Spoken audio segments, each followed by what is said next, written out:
Semoga yang subscribe diberikan rezeki melimpah dari jalan tak terduga. Dan yang like komen, dimudahkan jalannya menuju surga di hari akhir nanti. Siapa yang tak mendengar nama Qorun? Dia adalah seorang sosok kaya raya di zaman Nabi Musa yang namanya melegenda hingga sekarang. Kisahnya diabadikan dalam Al-Quran, bahkan menjadi peribahasa atau ungkapan di masyarakat guna menggambarkan seseorang yang mirip dengan tabiatnya atau menisbatkan harta yang ditemukan terpendam dalam tanah sebagai harta Qorun. Qorun adalah miliarder kaya raya yang hidup sejaman dengan Nabi Musa. Saking kaya rayanya, Qorun setiap kali keluar dari rumahnya, ia didampingi dengan 300 pelayan laki-laki dan 300 pelayan perempuan. Itu dilakukan semata-mata sebagai bentuk kesombongan bahwa dialah manusia paling kaya, paling terhormat, dan memiliki pengikut setia. Orang-orang tentu saja akan penasaran seberapa banyak harta kekayaan Qorun jika pengawal dan pembawa kunci gudang kekayaannya sebanyak itu. Lalu berapa banyakkah harta yang dimiliki Qorun yang disimpan di dalam gudangnya tersebut? Sebelum saya melanjutkan, dimohon untuk menonton video ini sampai selesai supaya tidak ada kesalahpahaman dalam memahami isi cerita, serta mohon bantu channel ini semakin berkembang dengan cara tekan subscribe dan silahkan tinggalkan like serta komen positifnya. Semoga dukungan pemirsa Risalah Kehidupan bernilai pahala dan menjadi wasilah dimudahkannya segala urusan pemirsa sekalian. Pemirsa Risalah Kehidupan, di zaman sekarang banyak orang yang mengistilahkan rezeki yang tak terduga dengan istilah harta Qorun. Lalu dari manakah sumber harta kekayaan Qorun yang sangat luar biasa itu? Serta di manakah Qorun dan hartanya ditenggelamkan? Siapakah Qorun dan bagaimana kisahnya dengan Nabi Musa? Qorun merupakan kaum Nabi Musa alaihi salam. Disebutkan oleh Ibnu Juraij, nama lengkap Qorun adalah Qorun ibnu Yashar, ibnu Qahis, ibnu Lawi, ibnu Yakub. Ia merupakan putra paman atau sepupu Nabi Musa alaihi salam. Pasalnya, Nabi Musa alaihi salam sendiri adalah putra Imran, sedangkan Imran adalah putra Qahis. Dengan kata lain, Qorun masih satu kakek dengan Nabi Musa alaihi salam, yakni kakek Qahis. Ia adalah umat Nabi Musa yang taat. Tidak hanya memiliki banyak harta, Qorun juga termasuk orang yang cerdas dan berilmu. Ia menguasai ilmu duniawi dan ilmu ukhrawi, dan tercatat bahwa Qorun adalah ahli di bidang kimia. Dirinya tercatat sebagai ahli kitab Taurat setelah Nabi Musa. Kepandaian Qorun dalam ilmu agama membuat dirinya sering disebut dengan ilmu nawir, atau orang yang memberi cahaya dan penerangan. Suaranya terkenal merdu dalam membaca kitab Taurat. Selain itu, Qorun juga lihai dalam berbisnis. Ia mengetahui trik investasi yang menguntungkan, serta jalur perdagangan internasional yang strategis di zamannya. Kekayaan Qorun begitu banyak, sebagaimana tercatat dalam surat Al-Qasas ayat 76. Sesungguhnya Qorun termasuk kaum Musa, tetapi dia berlaku aniaya terhadap mereka. Kami menganugerahkan kepadanya perbendaharaan harta yang kunci-kuncinya sungguh berat dipikul oleh sejumlah orang-orang yang kuat. Dalam riwayat Kaisamah disebutkan, kunci gudang kekayaan Qorun dibutuhkan 60 bigol atau sejenis kuda kecil. Ukuran kuncinya sebesar jari, bahannya terbuat dari kulit, dan setiap kunci digunakan untuk satu gudang. Maka keluarlah Qorun kepada kaumnya dalam kemegahannya.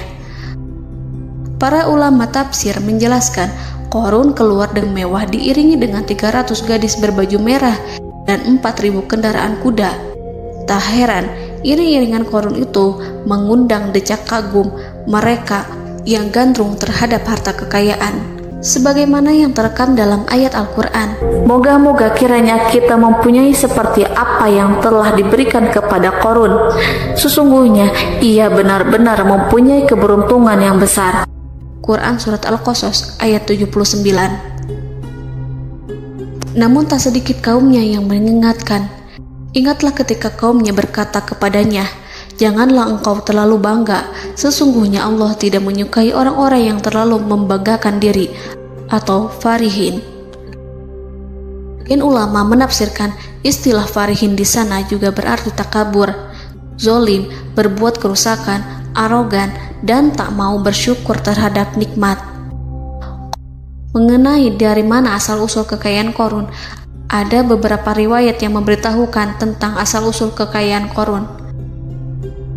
Sumber pertama menyebutkan bahwa jauh sebelum memiliki kekayaan, Qarun hanyalah seorang lelaki miskin yang tidak mampu menafkahi keluarganya. Anaknya sangat banyak. Lalu suatu ketika Qarun datang kepada Nabi Musa. Ia meminta Nabi Musa alaihi salam untuk mendoakannya agar Allah memberikan harta benda yang banyak. Qarun juga meminta Nabi Musa mengajarinya ilmu kimia dan ilmu-ilmu kehidupan lainnya. Qarun dikenal sebagai orang yang soleh dan mengikuti ajaran Ibrahim dengan baik, sehingga tanpa pikir panjang Nabi Musa alaihi salam menyetujui permintaannya. Allah Subhanahu wa ta'ala mengabulkan doa Nabi Musa. Qarun diberikan kecerdasan luar biasa dan menguasai ilmu yang telah diajarkan kepadanya. Qarun menguasai teori dan praktik pembuatan emas permata dan beragam perhiasan mewah lainnya. Ia juga pakar dalam ilmu arsitektur, rancangan bangunan, penataan kota, dan lain sebagainya. Tidak lama setelah itu, hidupnya berubah. Qarun pun hidup dengan bergelimbang harta. Ribuan gudang yang dimilikinya penuh dengan emas dan perak. Namun sayangnya, keberuntungan yang didapatkannya membuatnya gelap mata. Qarun mulai hidup dengan penuh pamer, keangkuhan, dan penuh kesombongan. Kekayaan yang diberikan Allah Subhanahu wa ta'ala membuatnya lupa dengan Sang Maha Pemberi. Qarun merasa lebih terhormat dan mulia dibandingkan Nabi Musa. Ia pun akhirnya membelot dan durhaka pada Musa. Ia mengingkari janji-janjinya dulu dan beralih menjadi pengikut Fir'aun yang setia. Loyalitas Qarun terhadap Fir'aun membuatnya diangkat menjadi kepala mandor yang membawahi ribuan pekerja. Dikisahkan bahwa Qarun bersikap semena-mena terhadap para pekerja.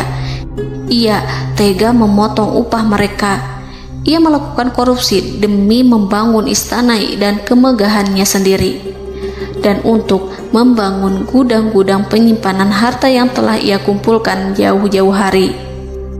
Ketika datang perintah zakat, Nabi Musa alaihi salam pergi menemui Qarun dan memerintahnya mengeluarkan zakat sebesar 1 dinar dari setiap 1000 dinar hartanya, 1 dirham dari setiap 1000 dirham, 1 kambing dari setiap 1000 kambing, dan seterusnya. Setelah Qarun menghitung seluruh hartanya, ternyata jumlah zakatnya sangat besar. Kekikirannya pun mulai menghalangi hatinya untuk mengeluarkan zakat. Qarun enggan membayar zakat ketika Nabi Musa alaihissalam menagih zakat yang diperintahkan oleh Allah untuk ditunaikan olehnya. Ketika Qarun dimintai zakat, ia langsung marah dan tidak memberikan sedikit pun kekayaannya. Dia berpikir bahwa harta kekayaan yang dimilikinya didapat dari hasil kerja dan usahanya, dan tidak ada kaitannya dengan siapapun, termasuk Allah Subhanahu wa ta'ala. Janji Qarun untuk lebih taat beribadah dan membantu sesama jika diberi kekayaan oleh Allah dilupakannya. Dia mempergunakan kekayaannya tersebut dalam kesesatan, kezoliman, dan permusuhan, sehingga membuatnya menjadi sombong dan terlena. Orang-orang beriman pada masa itu sering menasihati Qarun untuk bersyukur atas nikmat yang telah Allah berikan, tetapi dia tidak mengindahkan nasihat tersebut. Dari sikapnya tersebut sudah jelas bahwa Qarun tidak membutuhkan nasihat kebenaran, bahkan merasa tidak takut dengan ancaman Allah, sebab Qarun merasa sudah memiliki segalanya. Qarun merasa dirinya hebat dan pintar serta punya banyak pengikut setia, punya banyak pengawal dan merasa aman karena dekat dengan Raja Fir'aun. Korun berkata, "Sesungguhnya aku mendapatkan harta ini karena ilmu yang ada padaku." Korun sangat sombong. Ia merasa hartanya didapatkannya sendiri tanpa campur tangan dan kehendak Zat yang Maha Kaya, yakni Allah Subhanahu wa Ta'ala. Apakah Korun lupa ataukah ia tidak tahu bahwa Allah telah membinasakan orang-orang sombong sebelumnya, yang bahkan lebih kuat darinya, yang lebih kaya darinya, yang lebih banyak pengawalannya, lebih kokoh dan tak terkalahkan dibanding dirinya? Karena terdorong sifat kikir dan angkuh, maka Korun membuat rencana untuk melakukan tipu daya agar dia terlepas dari kewajiban membayar zakat. Dia ingin menjatuhkan nama baik dan citra baik Nabi Musa. Kemudian dia mengumpulkan tokoh-tokoh konglomerat Bani Israel. Ia berkata kepada mereka, "Wahai saudara-saudaraku, terhadap apa yang diperintahkan Musa untuk membayar zakat, apakah kalian akan mematuhinya? Sekarang dia hendak mengambil harta yang ada di tangan kalian, maka pikirkanlah suatu cara untuk menghindari perintahnya." Para pembesar-pembesar yang dipanggil kemudian menjawab, "Wahai paduka Korun, engkau lebih besar daripada kami. Kami akan melakukan apapun yang kau inginkan." Korun berkata, "Datangkanlah kepadaku wanita cantik. Aku akan memberinya hadiah besar jika ia berhasil menggoda dan memfitnah Musa." Ketika wanita cantik yang diinginkannya datang, Korun memberikan kepadanya uang muka sebagai jaminan. Ia akan membayarkan seluruh yang dijanjikannya ketika berhasil menjalankan misinya. Bukan hanya itu, Korun pun berjanji akan menjadikan wanita ini sebagai istrinya. Keesokan harinya, Korun mengumpulkan Bani Israel. Setelah itu, Korun menghadap kepada Nabi Musa seraya berkata, "Orang-orang menanti kedatangan Anda, sampaikanlah saran dan nasihat kepada mereka." Nabi Musa kemudian keluar dari rumahnya. Ia mulai menyampaikan nasihat pada umatnya. Di antara nasihatnya, beliau berkata, "Barang siapa yang mencuri, aku akan memotong tangannya. Barang siapa yang memfitnah, aku akan mencambuknya sebanyak 70 kali. Barang siapa yang tidak mempunyai istri dan dia berbuat zina, maka aku akan mencambuknya sebanyak 70 kali. Adapun barang siapa yang memiliki istri dan ia berbuat zina, aku akan rajam dia sampai mati." Korun kemudian berkata, "Apakah ini juga berlaku untuk Anda jika Anda sendiri yang berbuat zina? Apakah Anda akan menerima hukumannya?" Kemudian Nabi Musa menjawab, "Ya, meskipun saya sendiri yang melakukannya." Maka kemudian Korun memanggil wanita yang telah dibayarnya. Wanita itu berdiri di depan Nabi Musa dan Bani Israel yang telah berkumpul, mengaku sedang hamil karena berhubungan badan dengan Nabi Musa. Marahlah Nabi Musa atas fitnah kejam yang diarahkan kepadanya. Kemudian Nabi Musa melakukan sholat 2 rakaat, lalu mendatangi wanita itu dan menyumpahnya agar mengatakan siapa yang menyuruhnya. Wanita itu menjadi ketakutan. Ia bergemetar di depan Nabi Musa dan mengaku bahwa yang menyuruhnya adalah Korun. Lalu wanita itu bertaubat dan meminta maaf kepada Nabi Musa. Seketika Nabi Musa bersujud seraya berdoa kepada Allah agar menimpakan azab kepada Korun. Allah memberi wahyu kepada Musa bahwa bumi telah dijadikan tunduk kepada perintah Nabi Musa. Kemudian Nabi Musa berkata kepada bumi, "Wahai bumi, telanlah Korun beserta kekayaannya, habiskanlah semua." Kala itu Allah menurunkan wahyu kepada Musa alaihissalam untuk memerintah bumi apapun yang diinginkannya. Begitu Nabi Musa alaihissalam datang dengan wajah sangat marah, barulah Korun merajuk, "Wahai Musa, sayangilah aku." Sementara Nabi Musa alaihissalam tak bergeming. Beliau lantas berkata pada bumi, "Wahai bumi, ambillah mereka." Seketika rumah Korun mulai bergetar. Korun dan antek-anteknya mulai dibenamkan hingga bagian lututnya. Rumahnya ikut turun sedalam lutut. Korun kembali merajuk, "Sayangilah aku Musa." Rumahnya kembali berguncang. Kini Korun dan kawan-kawannya kembali terbenam hingga pusar. demikian pula rumahnya. Korun terus merajuk, "Wahai Musa, sayangilah aku." Sementara Nabi Musa alaihissalam kembali meminta bumi, "Wahai bumi, ambillah mereka." Rumah Korun berguncang lagi, sementara Korun dan kawan-kawannya terus terbenam hingga bagian tenggorokannya. Demikian pula rumahnya. Korun lagi-lagi menjerit, "Wahai Musa, sayangilah aku." Namun Nabi Musa alaihissalam tak bergeming. Beliau terus meminta bumi menelannya, hingga akhirnya Korun dan kawan-kawannya hilang seluruhnya ditelan bumi. Tak lama setelah itu Allah berkata, "Wahai Musa, apa yang membuatmu bersikap demikian? Padahal demi kemuliaanku, andai dia Korun berdoa kepadaku, niscaya aku akan rahmati. Maka kami benamkan dia beserta rumahnya ke dalam bumi, maka tidak ada baginya satu golongan pun yang akan menolongnya selain Allah, dan dia tidak termasuk orang-orang yang dapat membela diri." Quran Surat Al-Qasas ayat 81. Lalu di manakah lokasi ditenggelamkannya Korun beserta harta bendanya? Konon berdasarkan kepercayaan beberapa masyarakat setempat, Korun ditenggelamkan di sekitar sungai atau danau Moris yang terkenal di kota Payom, negara Mesir. Korun konon mendirikan istana dan di tempat itu pula ia ditenggelamkan.